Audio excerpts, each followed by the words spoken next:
Definitely. And I think as we've been mentioning throughout today's program, the purpose of today's session at our last 30-minute mark here is just to offer some of our, key moments, highlights, lessons learned over the course of the last 24 hours as we've celebrated leadership in design, what that represents across different regions, different cultures, different sectors.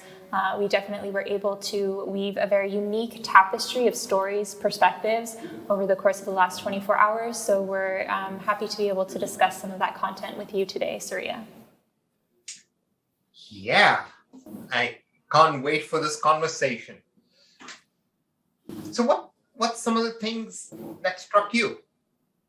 I think one of the things that struck me was how there really were no two conversations that were the same. They were really different perspectives, different ages, different regions, and that's what we love so much about our 24-hour format. But at the same time, there were still threads that we could pull, patterns that started to emerge around truth and how truth often accompanies leadership and trust often accompanies leadership. We saw a lot of sessions where they were really talking about the importance of being fearless, of not worrying or stressing about making those mistakes because it's inevitable and it's not something that should hold us back.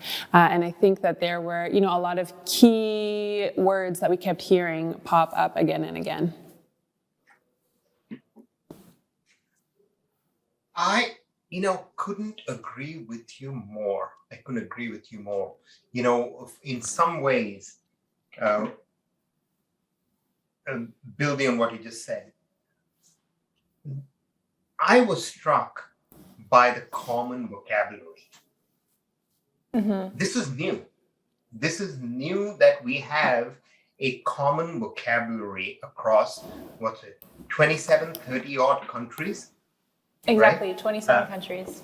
27 countries. And this has not always been the case because there have been, if we think of, I studied design in India for when I was an undergraduate. And I remember always a sense of looking to see what was some of the great developments that were happening, whether it was in Europe or in North America, whether, there was something happening, the Italian manifesto that then was shaping new vocabulary, or there was something happening in Germany or the US.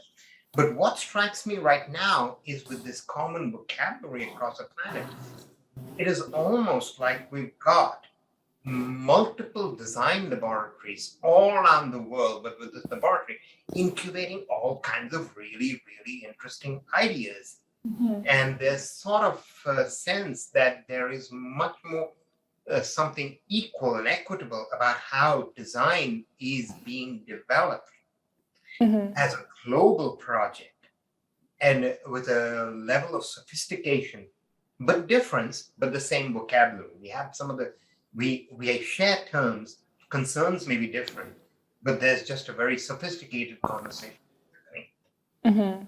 And I think also, over the course of this program, we've definitely been able to maybe challenge the stereotypical view or perspective of what a leader might be. I know you mentioned in your session with Tolu, your gray beard. When we think of these leaders, perhaps they're older figures, individuals who have 20 or 30 years of experience behind them. I think for us, over the course of the last 24 hours, we've been able to hear stories from, of course, those established design leaders who, do have that experience and expertise to share with us. But also young design leaders who are, 15 years old and who are just starting out on their career path, but have already accomplished so much in their young age. So I think for us as well, that was a really inspiring, story that we got to spotlight. I think it's also important, we started this almost 24 hours ago talking about WDO's 65th anniversary, the importance of the legacy that ICSID at the time created in the late 50s and how it was a new kind of design leadership that we saw emerging at that time in industrial design. And now having all of these new different conversations, including people that were not included in those conversations in the 50s, in the 60s, in the 70s, providing them that platform, providing them an opportunity to share their voice, their truth, I think for us was a really important part of building this program. Mm-hmm. Maybe challenging that Eurocentric, ideals of design leadership for sure. Right. And in some ways, from what you have committed to in terms of building the program, which is inclusion, also came through as probably maybe the strongest thread that ran through the entire event. The notion of inclusion, and inclusion really deeply baked into what people were doing, and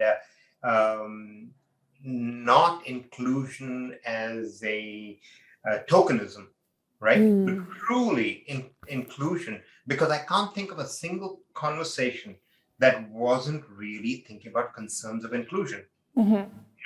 And at one time we were talking of inclusion limited to a conversation around ability and disability, right? And I saw the conversation about inclusion really rich and talking about it in a very sophisticated way, whether it is about national origin, about communities, about age, about we heard in more than a few presentations the notion of rural and urban.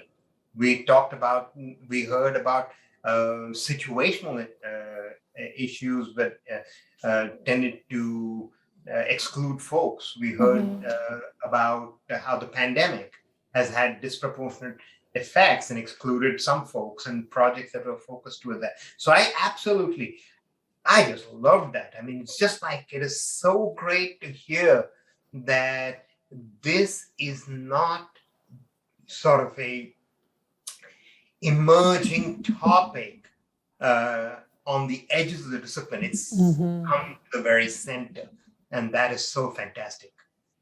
Yeah, I think first of all, Sarah and I are very happy to hear you say that, and to hear some of the thoughts that we've had in our head for the last 2 months reflected through the program. I think it makes us very proud of the 24 hours that we've held here today.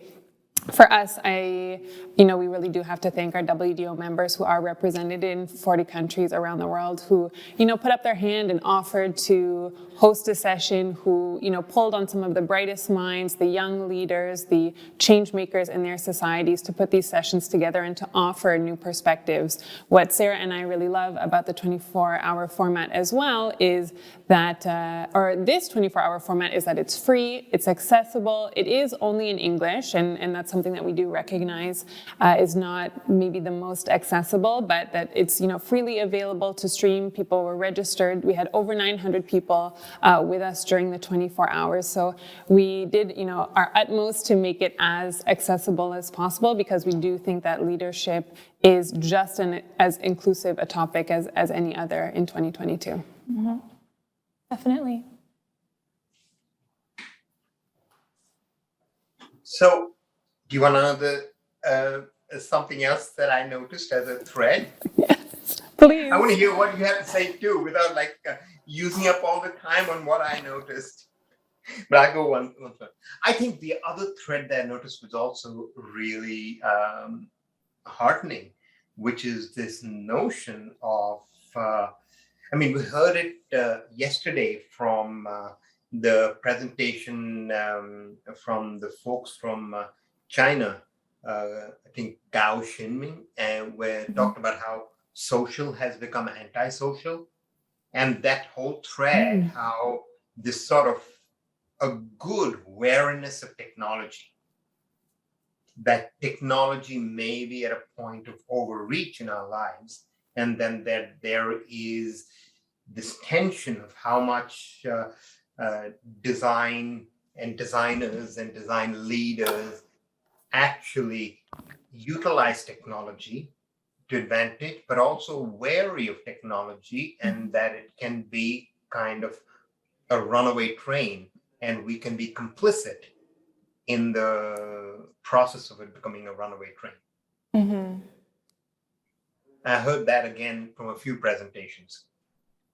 Yeah, and I think it was also prevalent when we were talking about, the impact of COVID-19, especially, in the academic sector, and how design professionals and design academics, mentors and teachers have had to adapt to this new reality, and kind of the role of technology as part of this process and navigating these new ways of, teaching and educating their students. Obviously, it wasn't an easy process for most people, and I think it did, maybe make it a bit more difficult to make our educational environments inclusive and as they were before. But it was great to hear stories about how mentors navigated that process. Yes, absolutely. I thought it was also interesting to see how that both younger folks and folks further along in their careers, as well as folks in practice and in academia, were kind of echoing the same concerns or threads when they were talking about these issues of technology, remote work, COVID, and so on. From both sides, one was the idea that yes, we've had to go to remote, and then it was kind of a double-edged sword, and exploration around hybrid work and so on. And it was interesting to hear it from that we're grappling as a profession with the benefits of it and some of the challenges of it as well. I think building on that, it made me think about some of the conversations around success and failure as well. What those who embrace their failures, or those who look at their failures as their successes, help them build their leadership profile and their leadership characteristics. I think embracing technology or understanding its pitfalls also, grapple with that idea of failure and success and what it means for leaders. I think we have a lot of individuals who spoke today who ended up in a situation that, Sarah and I were calling, as we were preparing this program, like accidental leaders. It was, they were building their career and they were kind of slowly moving up that ladder, but they didn't really, have a chance to look back and see how far they had come until a colleague made a comment, or a new hire, shared something with them, or they started a mentorship program, and all of a sudden they were like, oh, wait, so, I am making a difference, or I am starting to shape my community, or my voice is being heard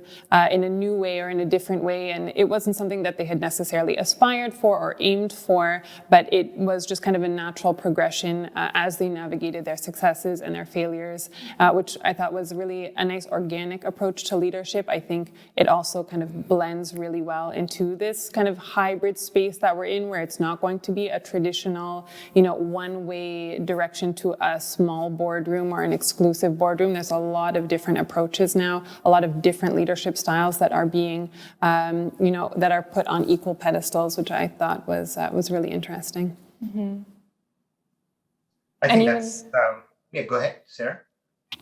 I just wanted to say, even going back to the very beginning of our program with Manisha, who was in Sydney, Australia, and she kind of focused on inclusive design leadership, but she also talked about good and bad biases, and that we all have biases, and some are good and some are bad, and kind of as leaders, how it's our collective responsibility to take a step back and examine where we're coming from, those layers of privilege that maybe we approach a situation or a circumstance from, and how that influences the decisions that we're making and the teams that we build, and those collaborative process that we engage in as designers.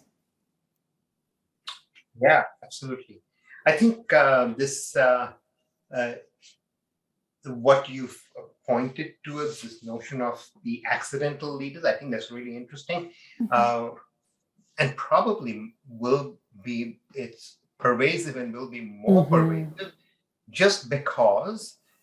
What's that? Somebody told me some astonishing statistic of the 10,000 plus design jobs that are on LinkedIn or something. So that's just a huge, as design is getting hot, the number of roles in design, of course, is also, there's a lot of roles open in design than there are people. So which means there are more people who are going to be in positions to lead. And they they may not feel like they've had enough of experience or training to be in that place, and have become, like you said, accidental leaders, which really connects for me with two things. One is this notion that we heard in so many presentations, that designs finally got us a seat at the table. But we don't know what to do with the seat at the table right now, right? Not having been taught how to be a leader in design schools, and even in early careers, not having really been mentored into being a leader, and being trained and mentored into being a doer, right? Yes. And so with that also comes this notion of, for accidental leaders, when they find themselves in these places, of imposter syndrome. Yes. Right. So that's interesting. That's an interesting challenge as a design community. Right. It's just an interesting challenge of how to support folks in their career journeys and career paths when they move into these roles of leadership, maybe earlier than they did before. And I think that is happening at the same time as also, like the three amazing young ladies talked about, feeling confident to take on the world. So, yeah, it's definitely leadership, no sort of accidental leadership, and leadership at different stages is an interesting burning topic. Maybe a future WDO deep dive. Absolutely. I think absolutely.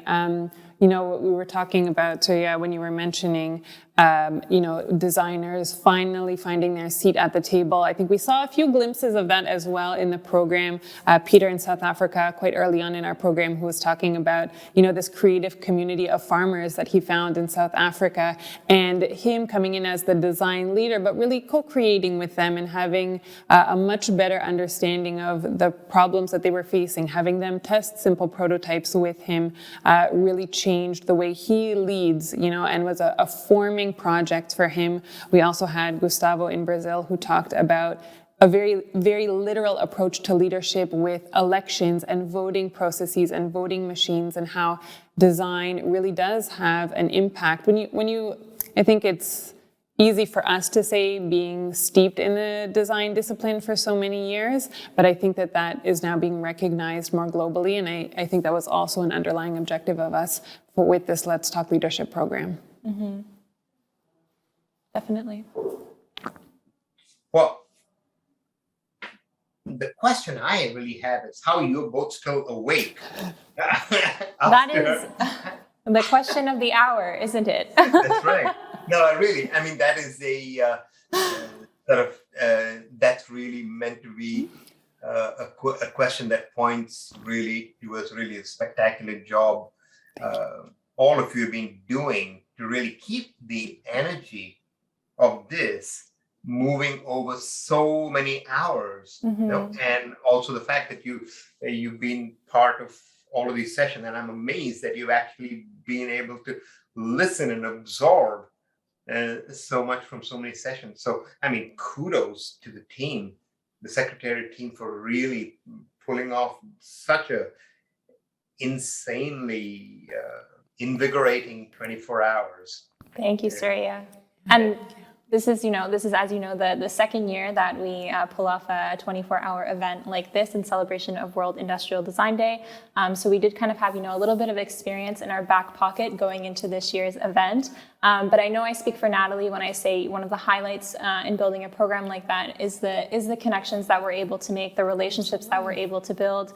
Of course, as she mentioned, there was a large percentage of our program where we got to, highlight WDO members and partners and friends around the world. But we also were able to make new connections and, hopefully foster new relationships with designers and academics and professionals in different sectors, different regions. And so we're really looking forward to continuing those conversations in the years ahead as well.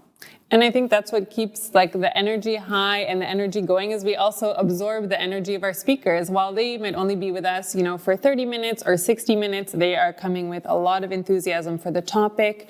We really leave the subject matter and the content to the presenter so that it's very authentic and really represents them as designers and as design leaders. And I think when they have that freedom and that kind of blank slate, they come with a lot of enthusiasm. And I think it reinvigorates Sarah and I every 30 minutes as we get to move across the globe and speak with everybody and, draw these threads together at the end of the program, I think is what has kept us awake now for many, many hours. Yeah. Great. So I have a question for you. Sorry, Sarah, please. No, go ahead, Surya. Go ahead.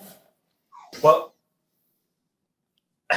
I wonder if I'm not putting you on the spot here, I'm saying all of us, what's a good way for folks to process all of this 24 hours of juicy content? It's a lot of content, right?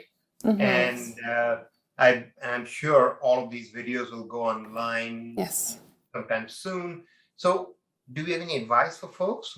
What's a good way to do this? Just go on the WDO website, or what happens next? I would say don't do it in one sitting. You might not absorb the information in the best way if you are, having a marathon of 24-hour design talks on leadership. Absolutely, Surya. All of these sessions will be available on WDO.org, on our YouTube page as well, and it'll be categorized by session. So every 30 minutes or every hour, when we switched presenters or countries or WDO members or organizations, those will be cut into individual pieces so people can, those who joined us during the 24 hours can go back to the sessions that they might have missed while they were sleeping or while they were at work. And those who are, new to WDO or just caught a session, seeing somebody tweet about it or somebody who might have shared something on LinkedIn will be able to go and examine the elements of the program that best or that interest them the most. And that'll be within a week or two, I would say.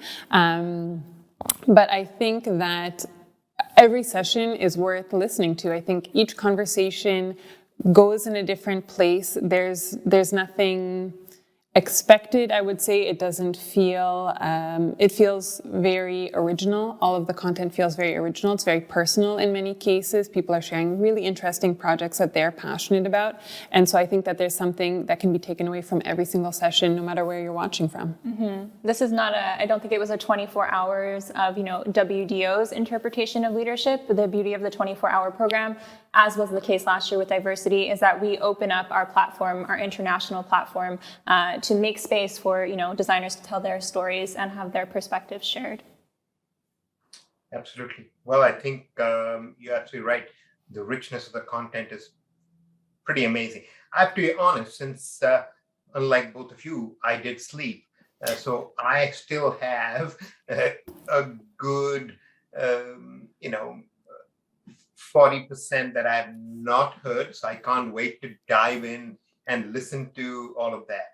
I do want to ask also, what about the Miro board? I love that you did that this year, that there's actually been a Miro board on which people have been commenting and capturing ideas. Does that continue to live, or what happens to that? Absolutely. It'll continue to live. It'll become, a part of this Let's Talk Leadership program, like all of the videos that'll be available to watch on demand. The Miro board will stay.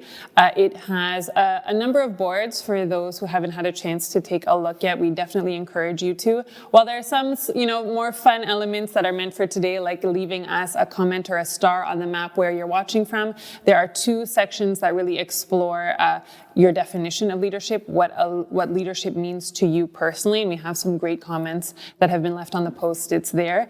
And then a resources section, which allowed people to upload their favorite books, articles, videos, Medium articles that spoke to them or that they authored themselves. We have some of our speakers who've uploaded content that they've written as well in this resources section. Sarah and I will definitely be going through all of those resources. We'll be adding them to WDO.org in many cases, but the Miro board will remain open, will remain accessible to everybody who has the link, and we'll make sure that it's available. Mm-hmm.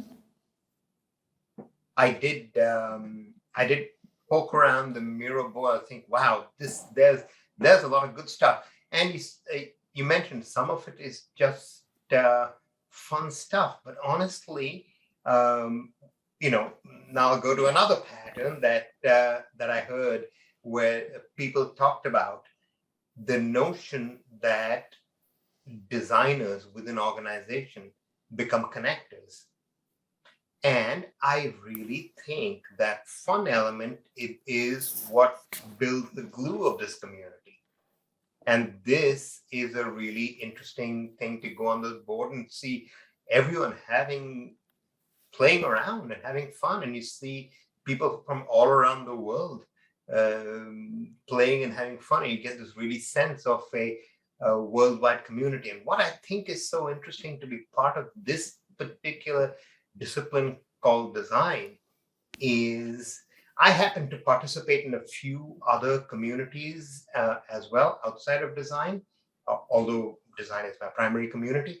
But there is not the kind of global connection that we have within design, where you see people have a kinship that goes across geographies, across countries, and so on. And I love the fact that people on the Miro board have really been engaging in that fun way and getting to know each other. So that's a great resource.